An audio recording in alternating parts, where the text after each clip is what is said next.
Henley passport সূচক অনুযায়ী এক দশক আগে যুক্তরাষ্ট্রের পাসপোর্টকে বিশ্বের সবচেয়ে শক্তিশালী হিসেবে গণ্য করা হতো। ভিসা ছাড়া একটি দেশের নাগরিক কতগুলো দেশ ভ্রমণ করতে পারেন তার উপর ভিত্তি করে এই সূচকটি তৈরি করা হয়।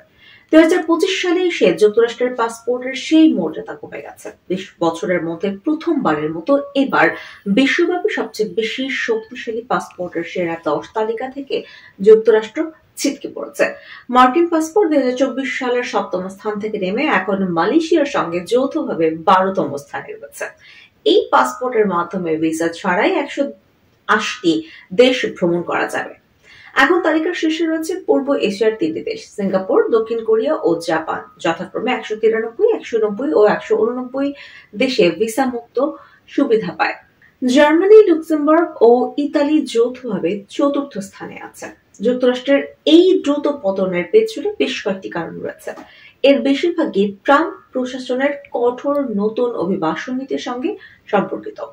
ওয়াশিংটনের Center for Strategic and International স্টাডিজের জ্যেষ্ঠ অ্যাসোসিয়েট অ্যানি ফোরজাইমারের উদ্ধৃতি দিয়ে দেওয়া হয়েছে। তিনি যুক্তরাষ্ট্রের পাসপোর্টের এই পতন সম্পর্কে বলেছেন, দ্বিতীয়বার ট্রাম্প প্রেসিডেন্ট নির্বাচিত হওয়ার আগেই মার্কিন নীতি আত্মকেন্দ্রিক হয়ে পড়েছিল। সেই বিচ্ছিন্নতাবাদী মানসিকতারই প্রতিফলন এখন মার্কিন পাসপোর্টের পতনে দেখা যাচ্ছে।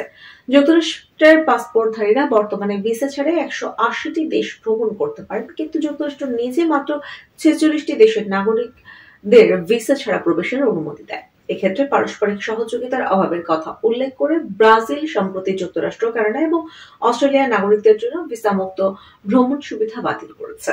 শেষ আঘাতটি এসেছে ভিয়েতনামের পক্ষ থেকে। দেশটি তাদের সদ্য প্রকাশিত ভিসা মুক্ত দেশের তালিকা থেকে যুক্তরাষ্ট্রকে বাদ দিয়েছে। যুক্তরাজ্যও তাদের ইতিহাসের সর্বনিম্ন স্থানে নেমে এসেছে।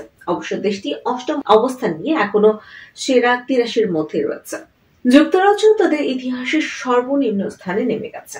অবশ্য দেশটি 8ম অবস্থান নিয়ে এখনো সেরা 10-এর মধ্যে রয়েছে।